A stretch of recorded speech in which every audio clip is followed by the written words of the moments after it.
Welcome, everybody. Thank you so much for joining us today. Okay, let's get into the conversation. Ruth and I, well, Ruth has been trying to get us to do something together for a while now. And when she suggested this, I felt like, wow, this will be actually a really sweet treat for everyone. And we were brainstorming, how do we frame this conversation? What would work best? And this concept, Ruth's idea, of course, because she's brilliant, was this idea about parenting across the generations. And so what we'll do is talk a little bit about what are the things that have been really similar but for both of us in our approach to parenting and how we look at our children and the things that we're focused on as parents. And then also talk about the things that are just really different, things that have been different from her experience versus mine. So we'll get started. Education was the first one, and it was like a no-brainer. Why don't you tell everyone about education, why that mattered, how your parents got you to focus on that, and why that was such a big thing for Robert?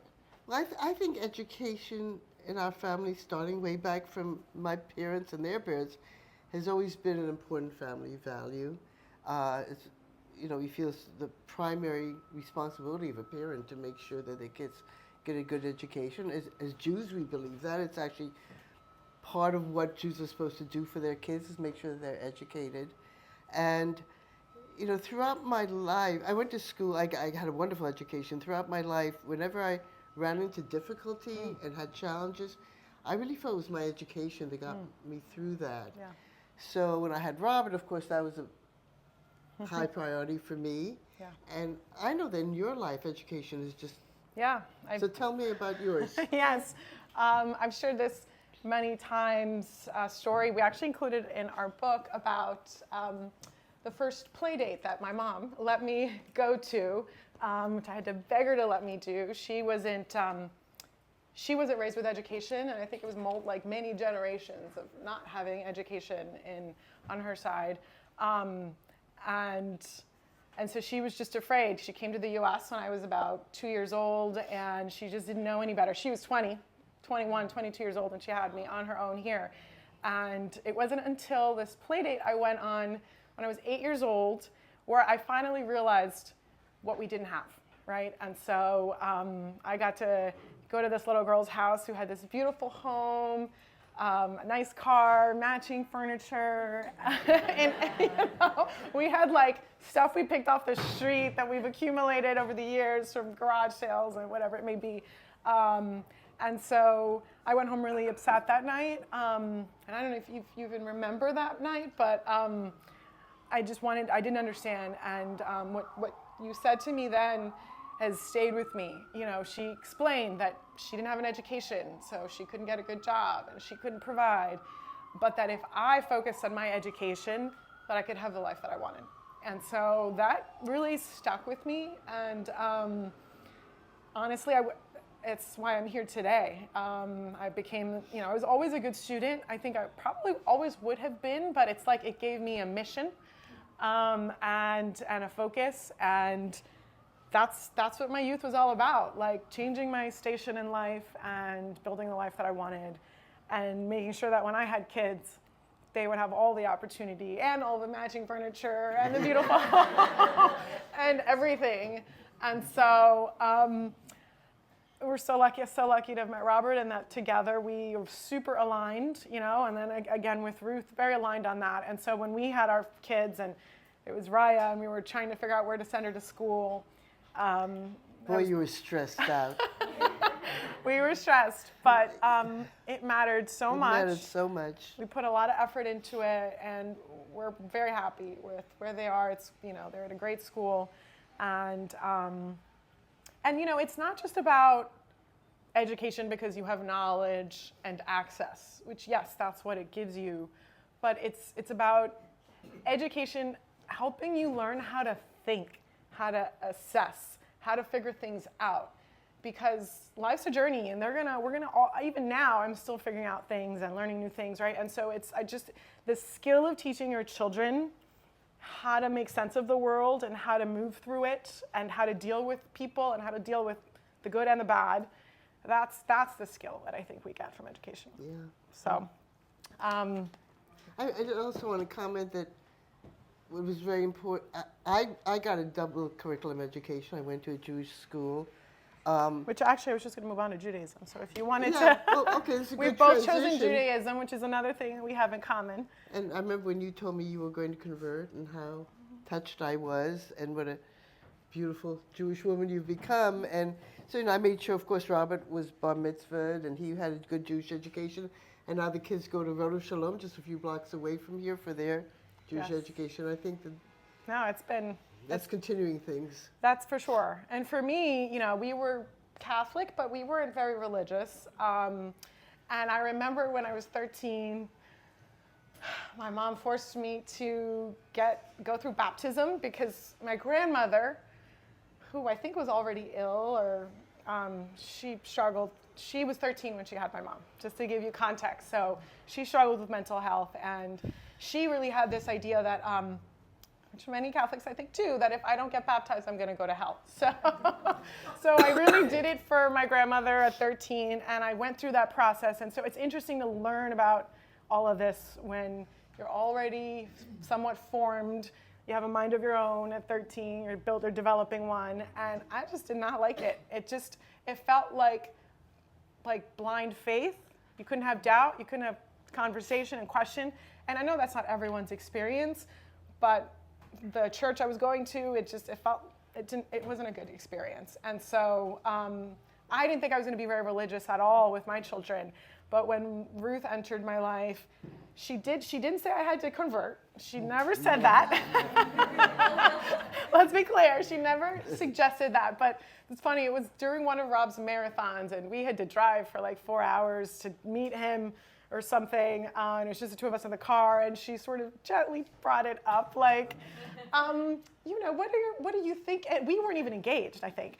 But she's like, what are you thinking for your children in the future? And I was like, I don't know really. And she said, well, I just hope, my hope is that I can teach, that I can share my heritage with my grandkids. And to me, that sounded beautiful. And of course, I was willing to do that.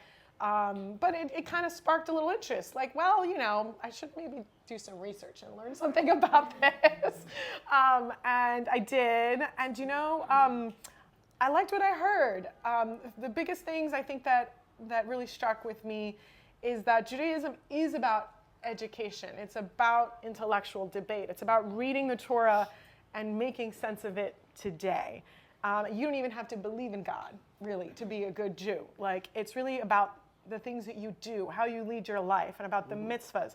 That all resonated, and I went through this reform process, conversion, which wasn't as strict as conservative, right? But it allowed me to find a way to make it my own. Right? I had to connect to it somehow. I couldn't just be told this is what you have to do and you have to do that and that's how you become a Jew. Like, I love that my rabbi was really open and flexible about figuring out what are the things that I'm going to hold on to and be part of my Jewish home. So it's been lovely. Well, I went to an Orthodox yeshiva just a few blocks away from here, Ramaz, but my parents were not religious at all in the home. So there was this kind of cognitive dissonance, which I think is not a good way to raise kids, pretend you're something you're not. But, but I think that one of the things that I appreciate about Judaism now, today, many, many years later, is what Benis said. It's not a religion that's about faith. It's a religion that's about deeds. Yeah. That you can believe anything you want, but if you're not a good person, you're not good to others, then that's it. That's all that matters. That's what matters. And what interestingly enough, even though very, very Orthodox religious school, we were still taught to question and to debate, and that's what the Talmud is. It's a very long debate among rabbis over the centuries, and that's what taught me how to think, actually, I think. And I was lucky because the time that I was there was also kind of a more liberal time, and there was a lot of progressive thought that I learned there as well. So, yeah. No, we're happy, and our Raya's starting her bat mitzvah process. We're a year and a half out, so it's been fun. So where do you think we have some different approaches. Differences. Well, when I think about our approach, it's more about what life was like in the times that we are mothers, right? So like life for you in the, was it 70s, 80s, like different 80s, than I yeah. think today. And I think the biggest one for me that I noticed, because I struggled a lot after my daughter was born, it was a full identity crisis. Like you literally, your day just, your life completely changes overnight. You're no longer the person you were before you gave birth. Your life doesn't look like it at all. And it was an identity crisis. But I think what's different is that I had the power of the internet at my fingertips, right? So much more research and data around what's best for a child, what's best for the baby, like all the different approaches that there are. And so I got to like absorb all of that in the middle of the night when my baby wasn't sleeping. And I'm like trying to figure all this out. But also this self-care piece. I think today, this concept of how important it is for women to take care of themselves as new mothers and build kind of infrastructure around themselves. I think I had this idea that you became a mom and you just had to do it all, you had to do it all perfectly, and that's it. And I feel like that is changing, that like there's more ways to mother, and there's, I think I feel like I have the room to figure that out, and I'm not sure it was like that for you. What was it like for you? Well, I think one of the differences between us also is I was a single mother. Yeah. So I was just running as fast as I could, just to keep up. And I think the internet's a mixed blessing, obviously. And I watched you during those years, doing your research, and I just admired it. It's like anything that came up, she goes and researches it, and she gets all this information. And one of the things she learned pretty early is about sleep training children. Sleep training. And I didn't know about that. I wish I had. Because he was not easy to get to sleep. But even today, maybe, who knows? yeah. So, but in terms of, I had a child. I think I was older when I had Robert than when you had your first child. I think I was 27. You were. I was 34. And I was pretty well formed. Yeah. And I thought I knew what I was doing. And I had been a teacher, an early child education teacher, so I knew all about kids. Yeah. And then I had one. And I figured out very quickly that there's nobody to pick him up at 5:30 and take him away, like they did with the kids in the preschool. Where's, and I was really on my own with it. Alex, the seat's over here, and I know you're pregnant, so come over here. Come sit. Come sit. Okay. We're having 2 babies being born this year on our team. Yay. And Alex is one. And we're very excited. We had 2 weddings last year and 2 babies this year. Mm-hmm. So it was hard. So yeah. And how did you take care of yourself, though? Because it's like you're taking care of your child. But I feel like I'm making time to take care of myself, like to get the sleep. The sleep training was because I needed sleep. The physical trainer to make sure my body feels strong, a therapist to help me process the fact that my life isn't what it used to be anymore. And that was really hard, right? And so I feel like, from what I've heard, and it definitely, my mother didn't have the resources to have any of that for herself, right? But like, that would have changed things, because then they would have been happier, more capable moms. Yeah, I think I would have had a happier son too, because I was very stressed. Yeah. And frankly, I functioned a lot with guilt. So because I was working all the time, and so it just didn't feel right for me to use childcare to also be selfish and do something for myself. I gained a lot of weight after I got pregnant, and still have it. Because before that I was working out and doing all that. You had good time for stuff. yourself. I had time for myself, exactly. So, but also we didn't have those concepts. Back then, like you say, it's a different time in terms of parenting. I think a big shift. When we talked about parenting across the generations, I think my mother, me, your mother. I mean, we are each 20 years apart in age. Exactly. I turned 40. She turned 60. She's turning 60 this year. She's turning 80. 80. Isn't that crazy? Yeah, I'm clapping for still being around. Huh? So my mother was born about 100 years ago, and she brought into her parenting the past. I mean, she's born in the early part of the 20th century. Her parenting comes from the 19th century. And the roles of women, I mean, nobody even talked about the roles of women. You just were a woman and you did what you were supposed to do. Now we get to talk about and redefine ourselves and make decisions and look for options. She also had children very, very young. That's all she ever did. The idea of, I think for that generation, that was translated to me, the idea of wanting something for yourself would be you'd be a selfish person. You wouldn't be a good mother. Yeah. And whereas now, as I look at you, and I really admire Benis's parenting, by the way, I see how important your self-care is to how good a mother you are.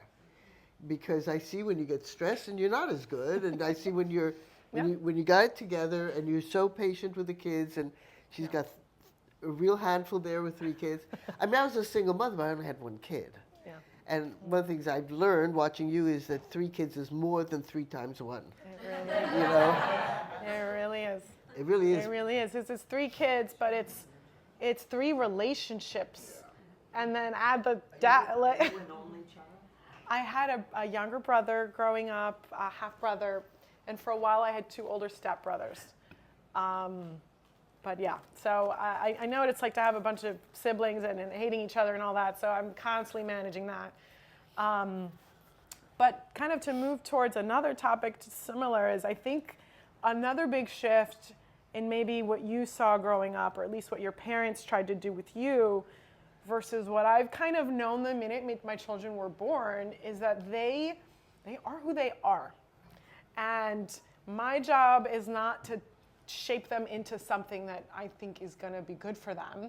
My job is to see them for who they are and help nurture them, help guide them, not protect them from struggle, because then they won't be able to handle struggle, right? It's like help guide them through this life and see them fully. And I think, growing up, that's not something that she understood, right? It's like you see your children and you're just supposed to take care of them, and it's like they're... And you know better. And you listen to me, I'm your mother, and it's like, and that's it, right? But I knew growing up this feeling of like not feeling fully seen and heard and understood, and then I see my kids, and the real special thing, which I think Ruth didn't get to experience, is how different they each are. And a funny story is after Ruby was born, so Raya was kind of like a very easy baby. Then Ruby came tough. She's strong-willed. She's a strong-willed girl. I think she's going to be a tough one to encounter in the future. Like, you're not going to cross her, right? Don't cross Ruby. That's the kind of person she is. Yeah. And she's just very particular, right? But as a toddler, she didn't have words yet, so all you got was screaming and cry and Rob said to me one day, he said, if Ruby was our first child, I might have thought that you weren't a great mom.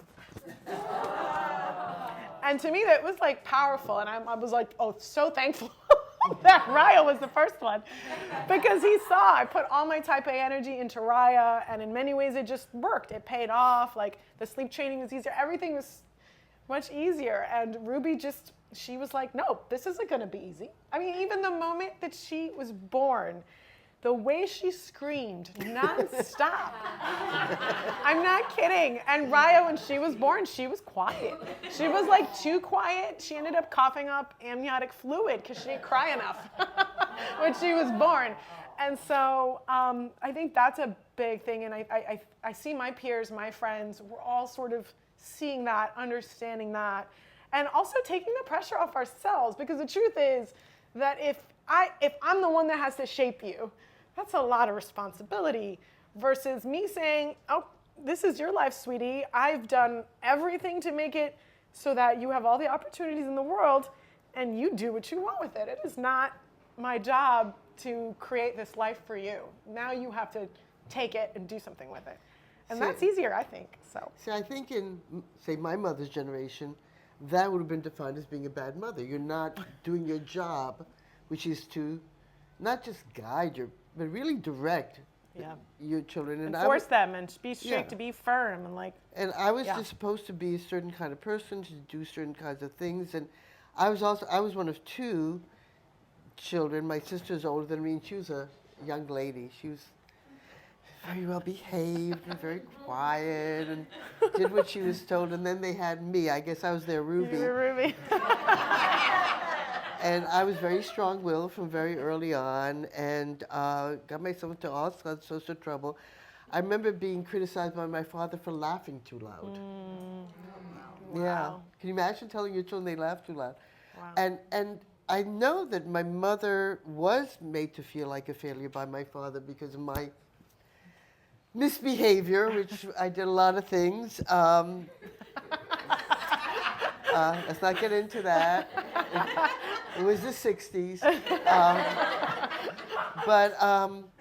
You know, when I had Robert, one of the last fights I had with my father was just, I remember saying to him, I have to live my own life. Mm-hmm. And he literally had no idea what I was talking about. It was like a foreign language to him, which is interesting because he actually did strike out and lived his own life. He brought us to America. He left Israel. It was a large family. But I think he saw himself as an exception, you know. Yeah. And, you know, when I had Robert, it was also, again, the times we lived in. So I was born in 1979.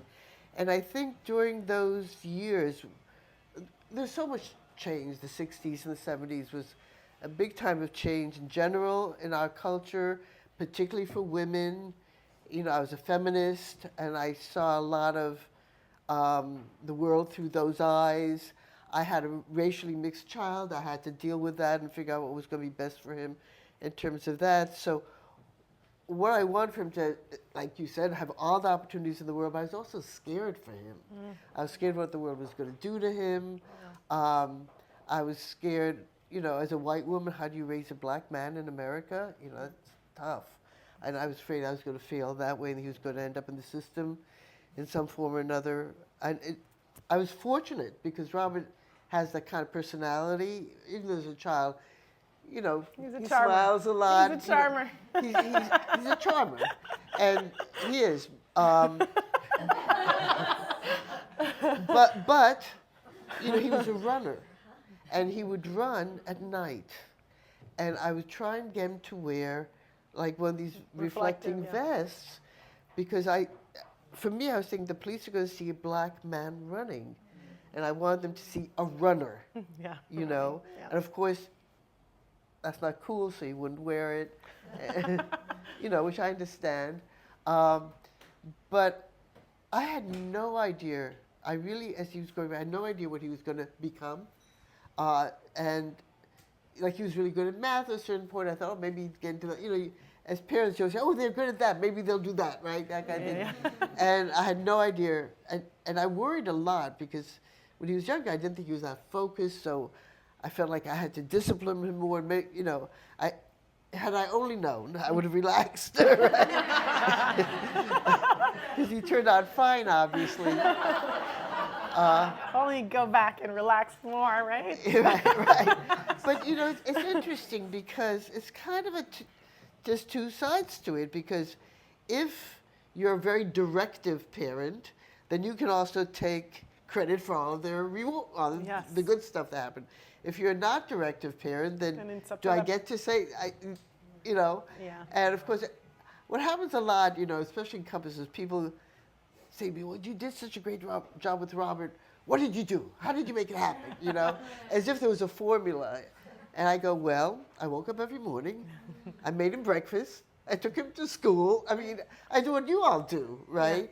Yeah. And because the reality is that every mother does the best that she can. And we all are in different circumstances. We all have different options. But every woman in this room as a mother wakes up every morning, no matter how old your kids are, thinking about your kid, hoping they're doing okay today. Mm-hmm.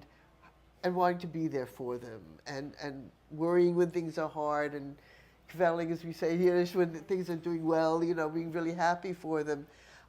There's no real secret, I think. Yeah. And one of the things that I worry about for women is the judgments. Yeah. And, you know, I remember when you were looking for schools for Raya, that was the first one, it wasn't just that you were going through all that stress. You also had to face Robin's judgment. Were you going to be a good enough mother? Were you going to... And, Stress, yeah. and he felt that way about being a father as well. You know, it's just like, want to do it right, want to do it well. And we put so much pressure on ourselves that way. And the outcome is crapshoot. I know. That's the mom guilt. We all have it.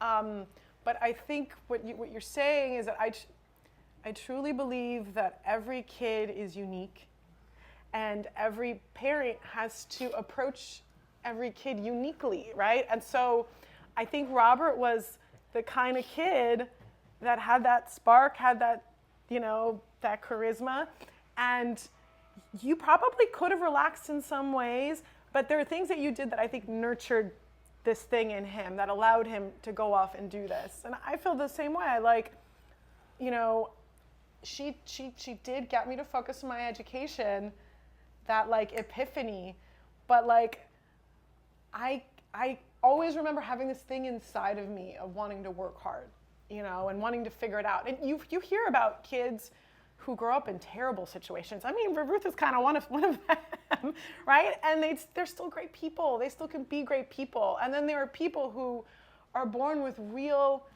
like, internal struggles already. And I think those are the people that, like, the right parent could really help them, and the wrong parent could really send them down the wrong path. And so I think at the end of the day, we just have to give ourselves a break, do the best we can, and like try to see these little people, right? And help them, like, on their journey. That's all we can do. I just want to go into one other topic a little bit, because we're talking, this kind of leads into it. So every generation, we want to do better than the generation before. So we want to give our kids everything, right? So I struggled as a single mother. I want Robert to do better. Same with you. So now you have kids. You guys are doing very well financially. You can afford to send them to school. So now we're scared that we're spoiling the kids. That's a big issue. Right? That's a big issue for us. And it is. Yes. You know, we want to make sure, you know, how much of the struggles that we face built us into the people we are. But do we want to make our kids struggle just to do that? You know, and how do we make sure that they don't take for granted what you give them? Yep. And I know you guys given a lot of thought to that. No, it's a real problem. Both Rob and I, our stories are the way we've gotten here has been through ambition because of struggle, because of not having and wanting more. Like, that's been the drive, and we've been so successful that our children now don't have that, right? And so how do we instill all these values? And really, it's about everything that we've been talking about, you know, focusing on education, focusing on, you know, contribution. You know, they all know that they have to figure out what their contribution is. And that's something that runs deep within Judaism as well, which helps us on that. But I'm pretty good about, like, Raya will be like, well, it's my room. I'm like, it's not your room, actually. You didn't earn it. You didn't work hard. You didn't, you know, this is my room that I'm letting you use, right? And so just, like, really let them understand that they have to earn things in life, that, you know, that they're lucky, you know, that they should be grateful. You know, not everyone has it. So I'd make a real point to take them to the Dominican Republic every year and show them where I could have grown up if my mom would have, you know, stayed there. And because, you know, a lot of kids there really don't have much at all. Some parts are still very much third world. And you know what's great? I'll take them there and they see these kids having a good time anyway, and having smiles, right? And so, you know, I want to show them that, like, to appreciate everything they have, but to also know that they actually don't need any of it to be happy. I work really hard to just not make a big deal about labels and purses and my new bag that I got. Like, I just quietly put it in my closet. You know, we have daughters, you know. We can't, you know, and I don't want them to be, I mean, I worked hard. I want some nice things too, but I don't want those things to define me, and I don't want my kids to think that that's what is going to define you, because I think that that's where money gets really confusing. But money for health, money for education, you know, to sustain a great life where you're impacting others, like that's what it's for. And for we can build multi-generational wealth, you know, like how amazing is that? And so that's the goal. So, you know, to me also, kind of the flip side of that, the part of that also that keeps us grounded, which I think is a value in our family, from all sides of our family for generations, is a belief in social justice, and in the fact that we need to participate in that, and that that's not an abstract notion. And when you say not just be grateful for what you have and be aware that not everybody has it, but also understand that you have a responsibility to make the world a better place. Yes. And I remember when I took Robert to Mexico, we were in San Diego. You were, I think, 8 or 9 years old at the time. And when you take the bus from San Diego to Tijuana, the world changes as soon as you cross the border. And all of a sudden, we're seeing barefoot kids selling chiclets, looking pretty poor, looking like their life wasn't like Robert's life was at. Because even though I wasn't wealthy, I still was providing well for him. And he was shocked. And I'd never forget, because you said, that's not fair. You know, why do these kids not have what we have? And I said, you're right, it's not. Hold that thought. Remember that. And I think that that's part of what we have to, yes, we want the best for our kids.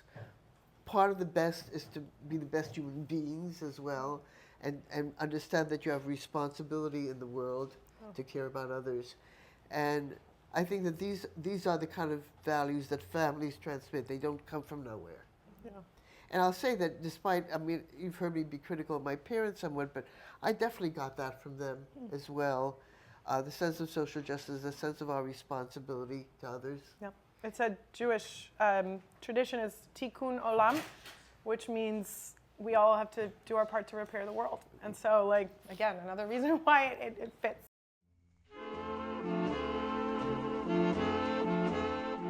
Ooh, how did we form our relationship? How did we form our relationship? Well, I mean, no, I don't. But it was. I will say there was always love and care at the center of it. It was never like. I don't know how to put it, but like really contentious. But it was, I think, a misunderstanding for many years. Look, it was just Ruth and Rob, their whole life. It's just the two of them, right? And I think you seemed very happy and approving of me as his wife, which is good. Yeah. And we developed a great friendship up front. I think things got messy when the kids started coming, right? And figuring out what's the right approach. She was such an excited grandparent, wanting to be there so much, right? And so,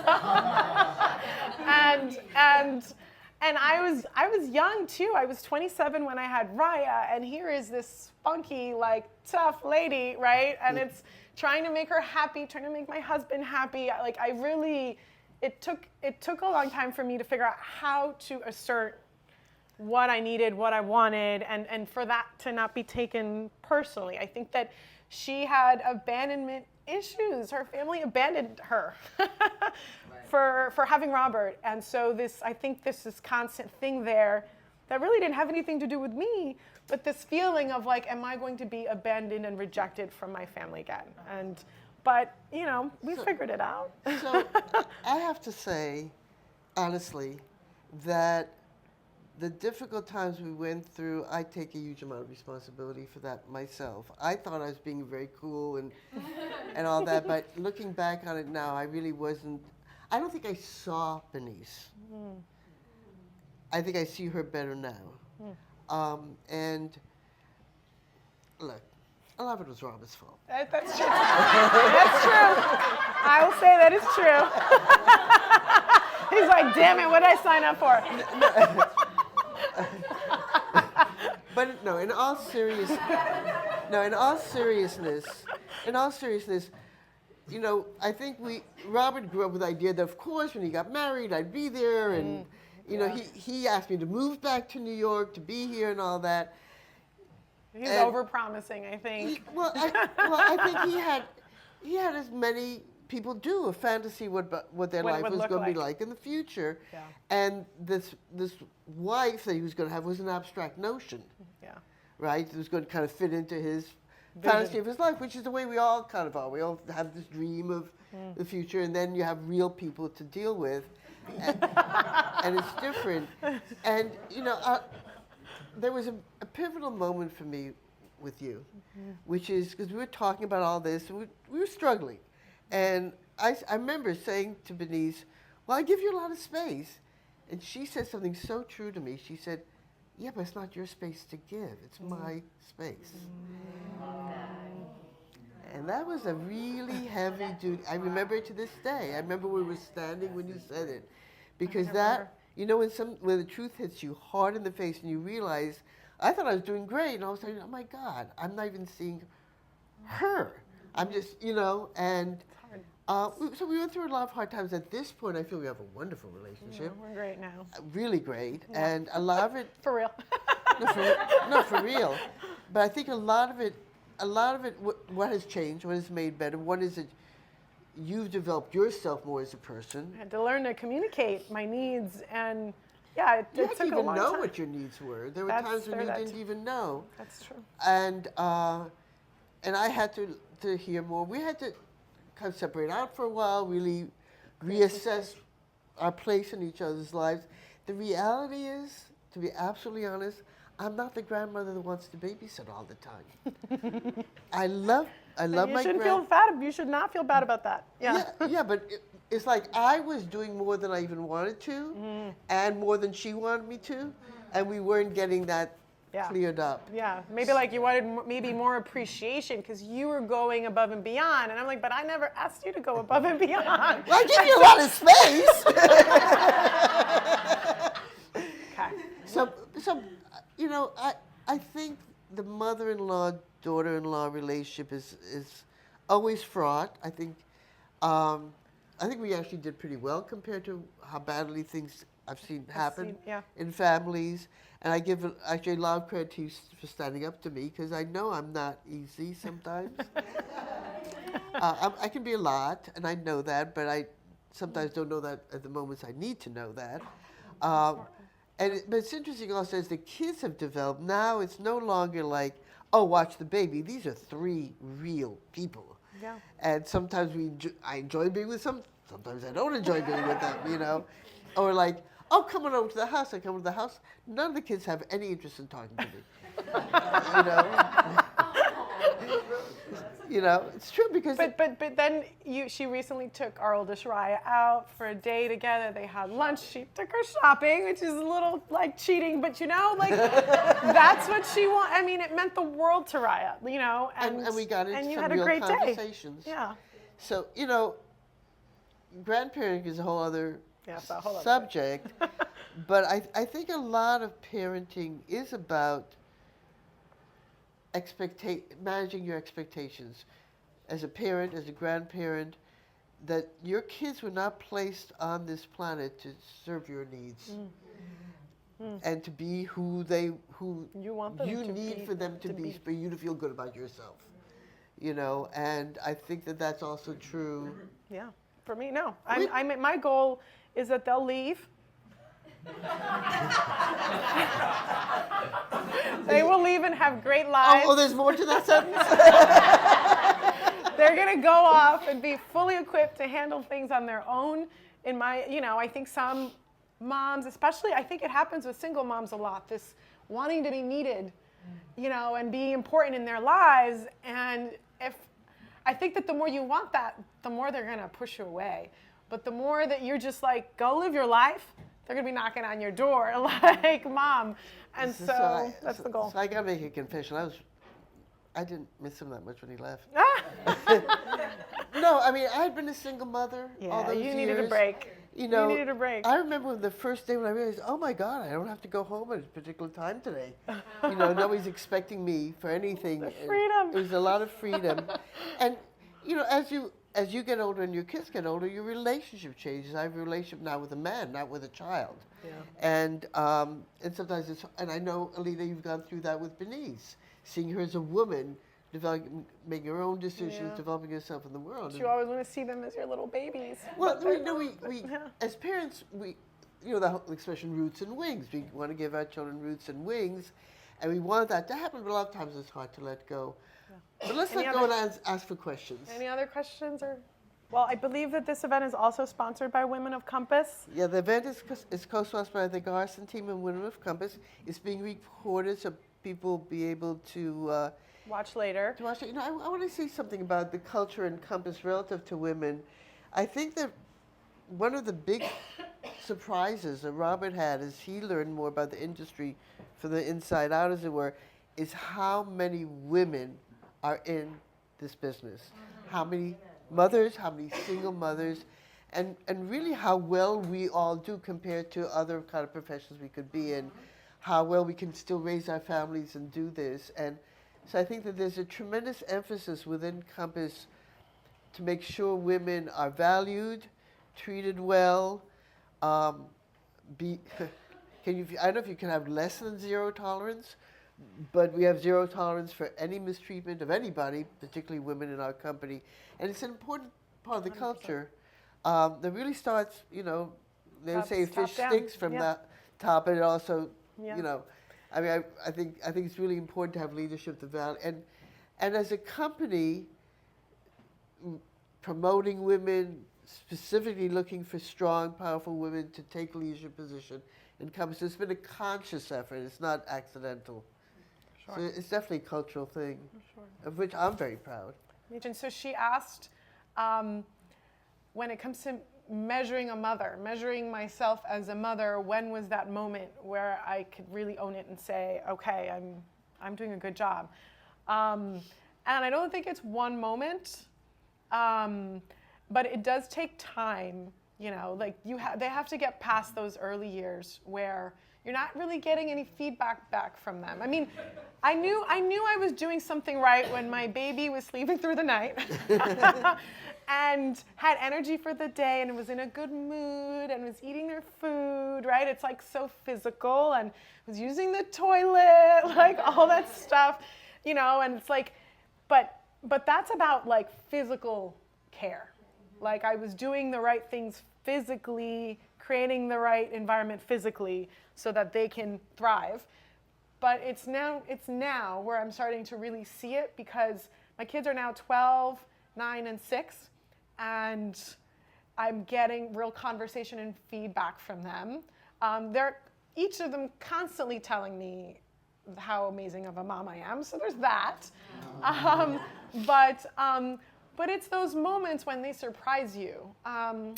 Ruby, which I've talked about Ruby as being, you know, she's a tough one. This year, I decided to tell my kids that I wanted to see a little bit more effort for Mother's Day. And that it's not just daddy that's going to orchestrate something and you can all just take credit for it. That you know, especially the girls, they're old enough to like think about. I'm like, I want to feel like you put some thought into it. It doesn't have to be elaborate, whatever it is.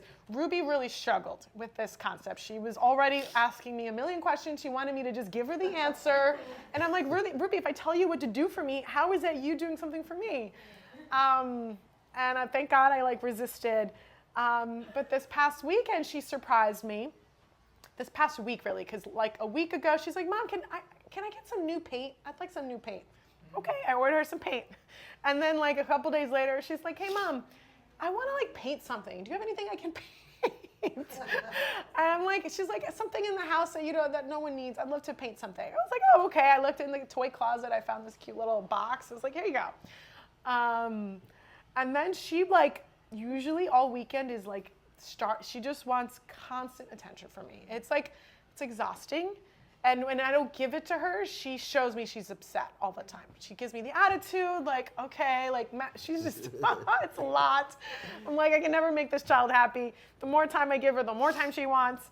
And it's hard. It's been something that, like, some days I'm like, you know, breathe, you know.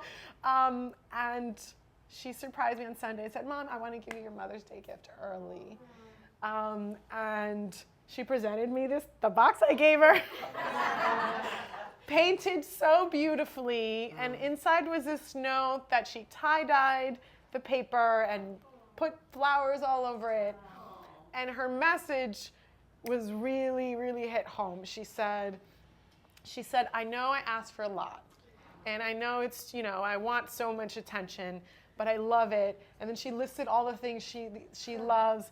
I love when you do my hair. I love when you do this. And she's like, and I do know that she knows she gets more attention than the other ones. She knows, you know, and she's the middle one. So it's like, so it's like, I felt like she was self-aware. She was self-aware of like, yeah, so it's like, I feel like I'm putting so much effort into her and I'm not sure it's reaching, but it is. She is seeing it and appreciating it. And thanks for the question and make me cry.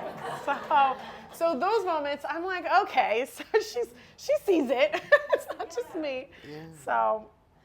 Well, you know, I think whether or not your kids value as a mother, I think part of the question is how you feel about yourself as a mother. And I've got to admit, I don't think I was such a great mother.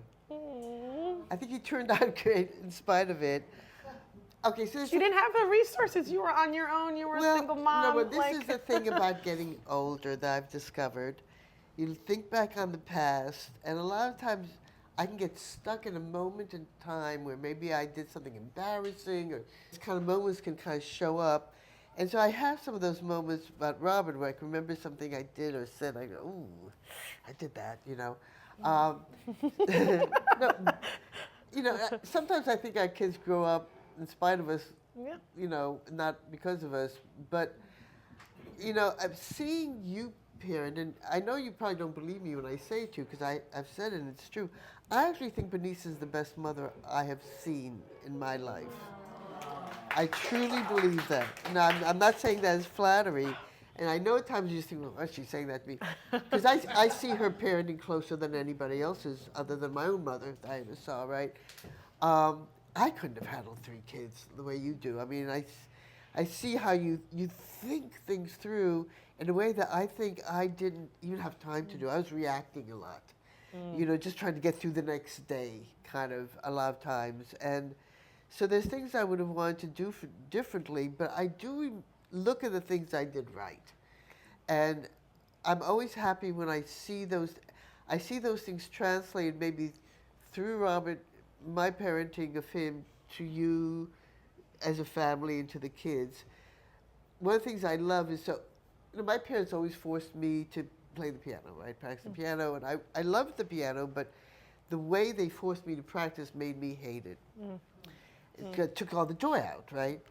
But I still have a real value about learning how to play music and all that. So when Robert was younger, I made the decision that he had to have music lessons.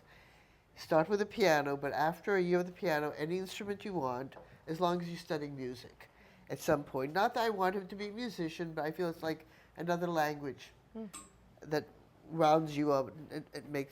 It's good. And I see you guys doing that the same, and now all the kids started with piano, and so Ruby, we'll talk about Ruby, I think. All of a sudden, Ruby decides, a few months back, when was it, about a year ago? September, yeah. She wants to play the cello. and she is. She's playing the cello, and she's really good at it. She gets tremendous. It's hard instrument to get good tone out of. Yeah. Yeah, it really is. And I talked to her about it, and I said to her, so, is this your instrument? She said, yes, this is my instrument. And like, she got what I was asking her. Yeah. You know, and so moments like that where I feel something that maybe I did right, and I see translated into the next generation, that makes me feel like I did some good. Oh, yeah. That's so sweet. Okay, give us another hard one. Yeah. What do I do? I mean, I told them my story. I'm pretty honest about my upbringing, what I had when I didn't have. And I don't think you can protect them from it. You know, it's like maybe like, I don't know, I've made a decision to specifically not, like, okay, protect them in that, like, we're not going to put you in a dangerous situation, right? But like, we're going to walk by the homeless man. We're going to, like, drive by, you know, and I'm going to ask you, like, what do you think about that? Like, I think when these topics that feel heavy, I feel that you could expose it to them and just not project all of your wisdom on them so that they can kind of see it, process it, and let them ask you a question. Like, try to meet them where they are with it, because it could be too much and over their head. And I know that. But like the last time I went to the DR, we went to my father's house where I stayed over the summer. I started visiting him when I was like 12. And I showed all of them, but Ruby in particular, I was like, this is where I slept. And her face was like, and I just left it there. And I was like, what's your reaction? What are you thinking? And she's like, I'm so sorry, Mom. She's like, I'm so sorry that you had to, you know, and it's like, okay, that's a normal reaction. And so I was like, but you know, I actually had a nice time here. It wasn't terrible. It wasn't as comfortable, you know, but she's a particular kid. She needs comfort, like, you know, but for her to see that, like, yes, the comforts I have that I feel like I need, a lot of people didn't have or don't have. So it's just exposing them. Don't project. You know, like even when it comes to race, that was a big one for us because, I mean, she had to deal with it in many ways, but all three of my kids, all in preschool, all had a moment where they had to grapple something about race. With Raya, what happened is that she made a comment about Ruby. Ruby's darker skin than all of us. And when Raya was 4, she heard from someone at preschool that dark skin's not pretty. And so Ruby put a headband on her head herself. She was like a year old. And I was like, you're so pretty, Ruby. And she said, no, Mom, she's not pretty because she's darker. What? That was hard for me because I wasn't ready for that. And I probably didn't handle it great. You're not going to always handle it great. I got very protective. And I was like, you don't talk about my daughter that way. My daughter is beautiful. What? You're my daughter too, but she's my daughter and she's beautiful. And then I had to unpack and try to figure out how to help her understand because she's only 4 years old and she heard it from someone in preschool. It happened with all three of them in different ways. And I wanted to project all that I know about this issue. And I'm like, no, these are preschool age kids. Right now, it's all that they see. A lot of the dolls are white, light-skinned. The characters in Disney movies, you know, Frozen. One kid, like River's friend, said dark isn't beautiful because it's not like Elsa. So, you know, so this is what they're absorbing. It's just what they're seeing. And so we just have to have a conversation about what's beautiful and all different skin tones. And I talked to the school. They started bringing in more picture books that are more reinforcing. I mean, it's hard. You know, It's no way to put it. When Robert was in preschool, he came home one day and he was crying, and because I wasn't his mother. Oh my God. Because some kid told him that I couldn't be his mother because we didn't look alike. And so he thought I was lying to him and that I had adopted him, and I had to explain all that to me. I actually had to bring Jean in because Jean was at the birth. I said, Jean, let him know that he was... Came out of me, right? And he believed Jean more than he believed me. I knew that would happen. But the world is a tough place. And, you know, I felt like raising a black child and a Jewish child, I got in my mind pretty early on that I wanted him to know all that is good about being Jewish and black before you tell him about the Holocaust and slavery, right? Yeah. Let's start with some of the good stuff, so the strong cultural stuff.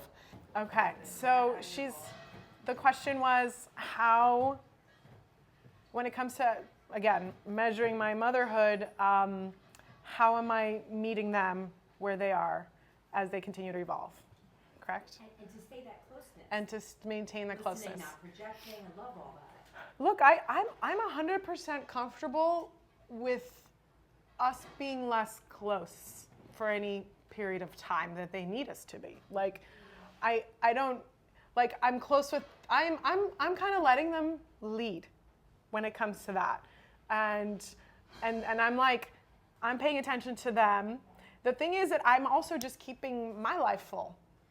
And that's one thing I think I probably have done well, is not letting my life stop because they were born. And that was when I talked about identity crisis, that was the big reckoning. Like, oh my God, my life cannot be just them and my husband. It needs to be fuller. This is not enough. And so that's, all these years, that's what I've been grappling with and trying to reconcile. And so they see that.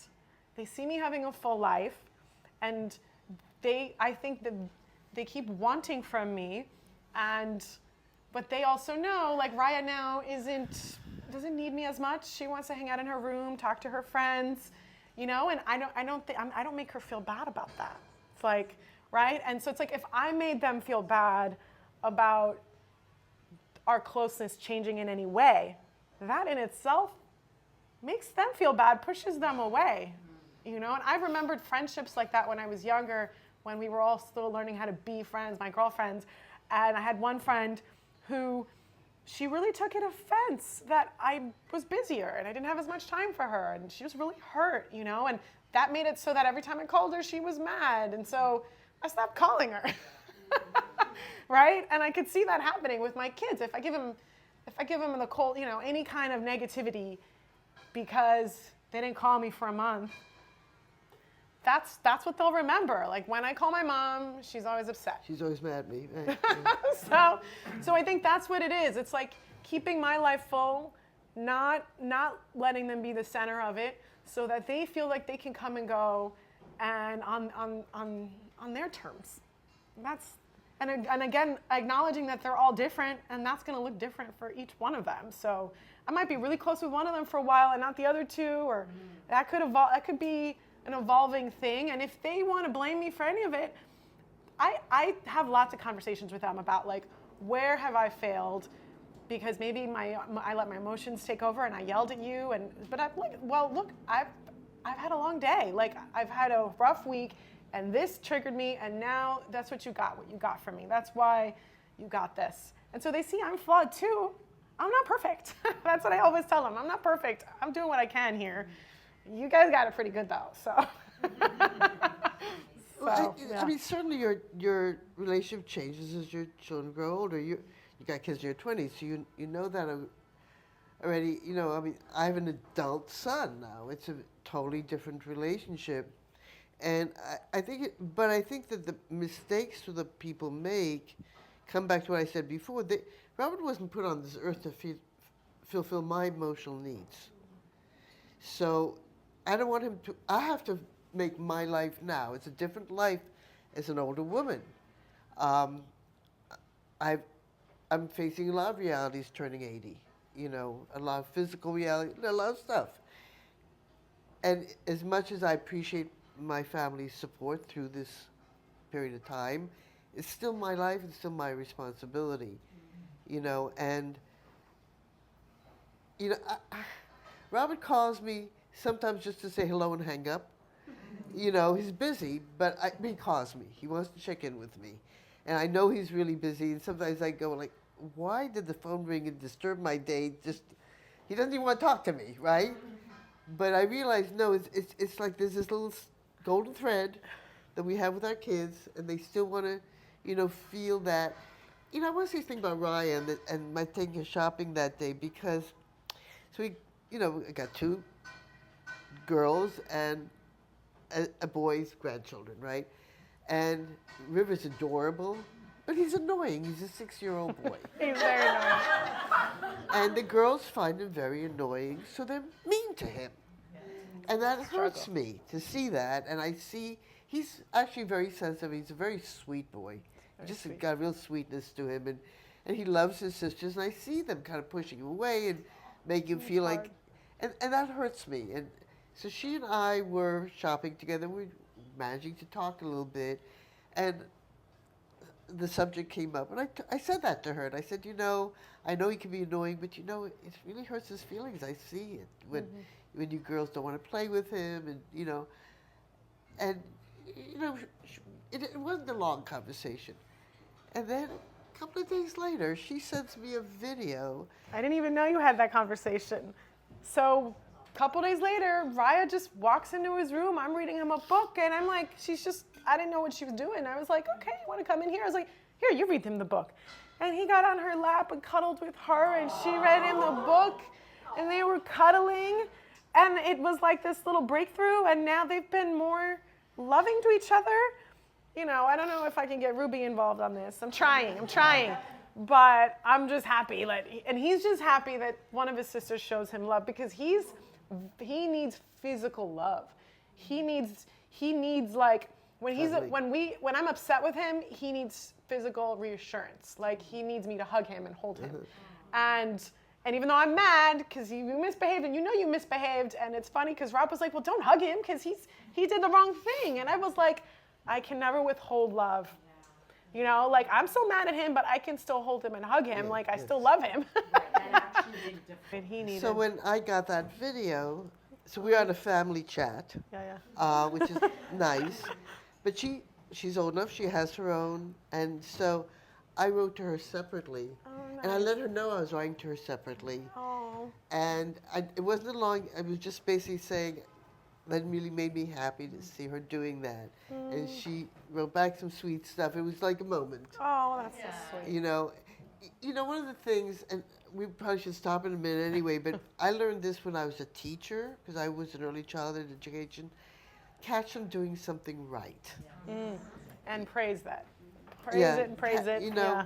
I mean, when you think about how many times in a day you say no to your children, or don't, no, don't, no, bad, right? And how few we just catch them doing something right and praise them for it. And they just thrive. It's like, it's like watering wilted flowers, It's like, on Sunday, open up. Ruby, at the end of the day, I tell her all the things she did right, and she just melts. She just turns into a puddle. I'm just holding her, and she's a smile on her face, like how much she wants to hear that she's doing well, that I'm proud of her, that, keep it up. And there have been a lot of stuff that she needed to do physically for herself, like putting lotion on, like all these things that it's like, I can't do all of this for you forever, and she's been taking initiative and doing it on her own. And it's like, if I don't praise her for it, she might think it doesn't matter. And now she feels proud, and now she's like doing more of it. So I think we should wind this down, and I'd like to wind this down by praising all of you for doing something right, because you're all good moms. You're all good moms.